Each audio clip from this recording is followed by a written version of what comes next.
Will Whalen back again for GetMoreSports.com, and right now we're going to talk about big bubble winners from the weekend, and two teams really stand out with big-time wins over ranked opponents.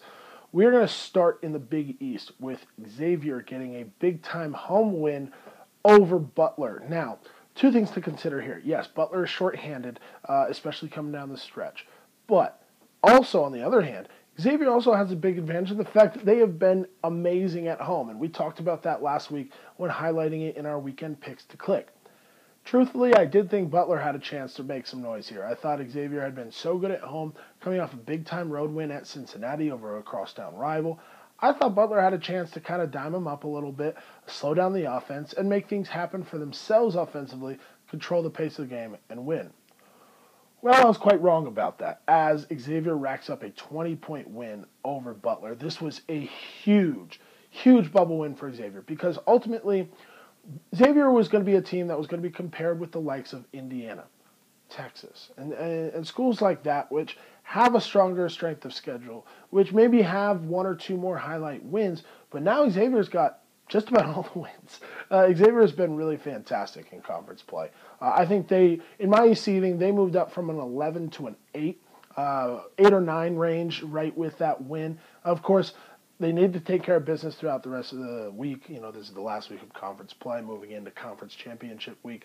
Obviously, dropping too many games there would be disadvantageous to their cause, but nonetheless, I like what I've seen out of Xavier recently, and I really think that they've got a chance to make a little bit of noise in March. I mean, even if it's just first weekend, knocking off somebody that maybe they shouldn't in the second round, just getting to the Sweet 16, I think that they have definitely a chance to do that. The one thing is, can they do it away from home? Their home court advantage has been extremely dynamic this year, knocking off opponents left and right. Got to do it away from home, got to do it on neutral floor, and manufacture energy, really is what it comes down to. And the other big upset of the weekend, of course, is Oregon knocking off number 9 Utah in Eugene. Of course, it's tough for anybody to go into Eugene and win because of that god-awful floor design that the Ducks have. But nonetheless, Dana Altman, really I don't think people nationally are talking enough about, because this Oregon team was picked to finish in the bottom half of the Pac-12. So many newcomers, only really 8 guys that see the floor. Sure, you had Joe Young, but guys like Dwayne Benjamin, Jordan Bell, and even Elgin Cook to a certain degree, were very much unknown in terms of what they would be like this year. Dana Altman has seen as much roster turnover in the last couple of years at Oregon as anybody in the country. That's the way he does it. It's the Nike way. You have those kind of connections. You're able to get placements with the transfers. That's just how it works at Oregon. And Dana Altman has not shied away from that. And it's worked quite well for them. And this year was expected to be different, but it hasn't. Another 20-win season. Another player in the conversation for Pac-12 Player of the Year in Joe Young. Very impressed with what's going on up there. And it's really the development of the role players and the way that this team has started to kind of mix things up defensively just to make enough plays. They're so explosive offensively. Dylan Brooks, a newcomer, is one of the big surprises in the Pac-12. It's the way that Dana Altman has molded the group, and he's a master of that, and he's done it very well the last number of years. I don't know why we expected this year to be different, but we certainly did.